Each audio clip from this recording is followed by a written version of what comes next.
রাজধানীর অভিজাত এলাকা গুলশানের দি ক্যাপিটাল রিক্রিয়েশন ক্লাব লিমিটেডের সভাপতি নির্বাচিত হয়েছেন মোহাম্মদ আবুল হোসেন। ক্যাপিটাল ক্লাবের সদস্যদের ৩০১ ভোট পেয়ে তিনি নির্বাচিত হয়েছেন। তার নিকটতম প্রতিদ্বন্দ্বী শাখাওয়াত হোসেন শওকত পেয়েছেন ২৫৭ ভোট। শনিবার দুপুর ২টা থেকে ভোট গ্রহণ শুরু হয়ে চলে সন্ধ্যা ৭টা পর্যন্ত। নবগঠিত কমিটির নেতৃত্বে ক্লাবটিকে ঢেলে সাজানো হবে বলে জানান নবনির্বাচিত সভাপতি। আমি প্রথমেই এই ক্লাবের ডিসিপ্লিন ব্যাপারে আমি যে উদ্যোগ নেওয়ার সে উদ্যোগগুলো নিব। গুলশানের জায়গায় যে ধরনের ক্লাব তৈরি হয় আমরা যেন সেভাবে সেটাকে তৈরি করতে পারি।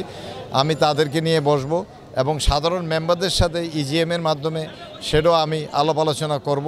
এটা একটা সামাজিক ক্লাব, এটা অরাজনৈতিক সংগঠন, এটাকে একটা আদর্শ ক্লাব হিসাবে আমরা গড়ে তুলতে চাই। ভবিষ্যৎ এই পরিকল্পনা নিয়ে আমরা চিন্তা ভাবনা করতেছি।